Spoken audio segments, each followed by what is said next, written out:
ചിരിയുടെ തമ്പുരാക്കന്മാർ ചിരിയുടെ പെരുമഴയുമായി എത്തുന്നു. ഫൺ ബേബി ഫൺ ഇന്നു മുതൽ ശനി ഞായർ ദിവസങ്ങളിൽ രാത്രി 8 മണിക്ക് നമ്മുടെ സൂര്യ ടിവിയിൽ. ഇതൊക്കെ ഒരു തമാശയായിട്ട് എടുക്കണ്ടേ?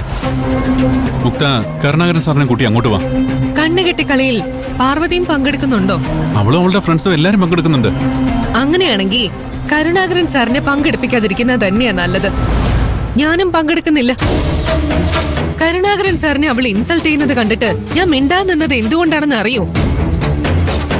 ഞാൻ അവളെ എന്തെങ്കിലും പറഞ്ഞ കൈലാഷിന് ഇഷ്ടപ്പെടില്ല എന്ന് അറിയാവുന്നത് കൊണ്ടാ. ഉള്ളിൽ കിടക്കുന്ന കള്ളിന്റെ ധൈര്യത്തില് അവൾ ഇനിയും കോപ്രായങ്ങൾ കാണിക്കും. ഞാനേ എന്തെങ്കിലും പറഞ്ഞു പോവുകയും ചെയ്യും. അതിന്റെ പേരില് ഞാനും കൈലാഷും തമ്മിൽ വഴക്കാകും. എന്തിനാ വെറുതെ? ഉള്ളിൽ കിടക്കുന്ന കള്ളിന്റെ ധൈര്യത്തിലോ? ആരെയാ നീ ഉദ്ദേശിച്ചത്? എനിക്ക് മനസ്സിലായില്ല. ആരെക്കുറിച്ചാ നമ്മൾ സംസാരിച്ചുകൊണ്ടിരിക്കുന്നത്? പാർവതിയെ കുറിച്ച്. അത് തന്നെയാ എന്റെ ആൻസർ. എന്നിട്ട് ഞാൻ പറഞ്ഞത് കൈലാഷിന് മനസ്സിലായില്ലേ?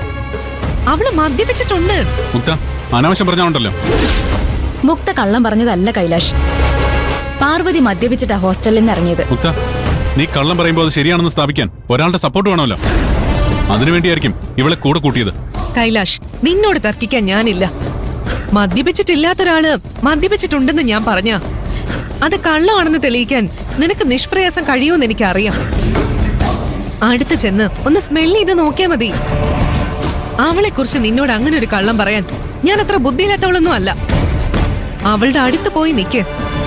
അവളുടെ ശ്വാസത്തില് കള്ളിന്റെ കെട്ട നാറ്റം ഉണ്ടാവും. അവള് ഹോസ്റ്റലിലിരുന്ന് മദ്യപിക്കാറുണ്ട് കൈലാഷ്. അവളുടെ കൂടെ വന്നില്ലേ മീര, ജെനിഫർ, ആയിഷ, അവരും മദ്യപിക്കും. 4 പേരും കൂടി ഇന്നും രാത്രിയിൽ മുറിയിലിരുന്ന് കുടിയും പാട്ടും തന്നെയാ. ഇന്നോണം സെലിബ്രേഷൻ അല്ലേ, കാലത്തെ മൂടായേക്കാന്ന് തോന്നിയിട്ടുണ്ടാവും. മീരയാ കള്ളു കൊണ്ടുവരാ. ഫുഡ് ഡെലിവറി ചെയ്യുന്ന ബാഗിൽ ഒളിപ്പിച്ച് ആ ബാഗിൽ തന്നെ കാലിക്കുപ്പി കൊണ്ടുപോയി കളയും ചെയ്യും. ഫുഡ് ഡെലിവറി കൊടുത്താ നല്ല ടിപ്സ് കിട്ടുമല്ലോ.